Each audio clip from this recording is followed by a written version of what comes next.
Meghan Markle and Prince Harry made a major misstep which polarized their fan base in the US, a royal commentator has claimed in an interview with Express.co.uk.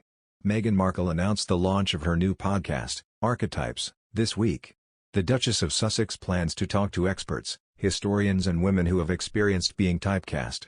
In a trailer released for the Archewell audio project released on Thursday, the Duchess said, "This is how we talk about women, the words that raise our girls, and how the media reflects women back to us. But where do these stereotypes come from? And how do they keep showing up and defining our lives?" Meghan and her husband Prince Harry have not released any content on Spotify since their Christmas special 2 years ago. The episode welcomed guests like Stacey Abrams, Jose Andres, James Corden, Elton John, Naomi Osaka, and Tyler Perry. It is expected that Archetypes, which is set to be released this summer, will host other high-profile guests. However, according to one royal commentator, the Sussexes' connection with certain political figures has polarized the couple's fan base in the US. Founder and creator of the LA-based royal site todayfordaily.com, Kinsey Schofield, has claimed that the couple made a major misstep in aligning themselves with a political party. Ms. Schofield told Express.co.uk, Meghan started doing all of these virtual events with Kamala Harris, Hillary Clinton, Stacey Abrams. These very Democratic personalities.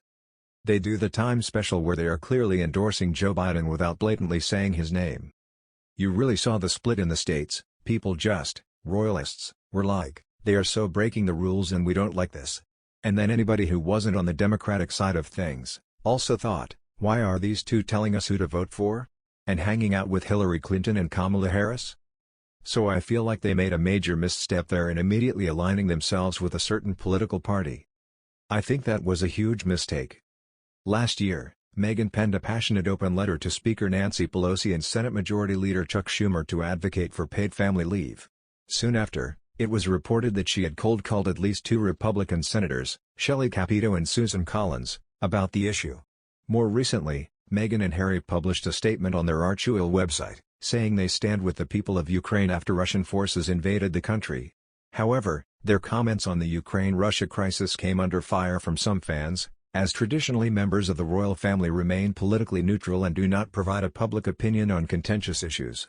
Protocol prevents reigning monarchs and successors to the throne from addressing contentious affairs due to a requirement of being politically neutral. The Duke and Duchess, who stepped back from royal duties last year, are technically not subjected to the same protocol as members of the royal family. These rules are laid out in the Nolan Principles, established by former Prime Minister John Major in 1995. As the couple are not working members of the royal family, they are able to comment on such topics in a personal capacity. Meghan's new podcast will feature uncensored conversations with historians, experts and women who know all too well about how typecasts can influence and change narratives. While the guest lineup for Archetypes remains unknown, Russell Myers, royal editor at the Daily Mirror told Thursday's episode of Pod Save the Queen that Meghan will pull in the big guns for her podcast. He said, "This is going to be huge because she will pull in the big guns." Spotify has been waiting more than a year to get its first series.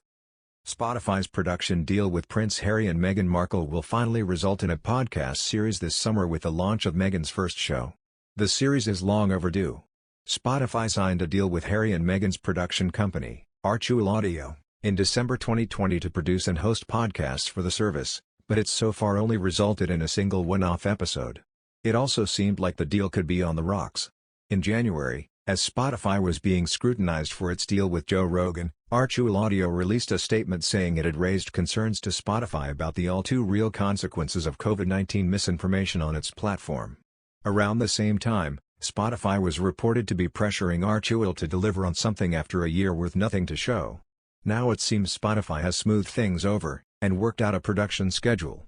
Archewell is encouraged by ongoing conversations we've had with Spotify and has been working with the streaming service on policies, practices, and strategies meant to raise creator awareness, minimize the spread of misinformation, and support transparency, says Toya Holness, a spokesperson for Archewell Audio. Today's announcement comes as a result of these meetings, Holness said.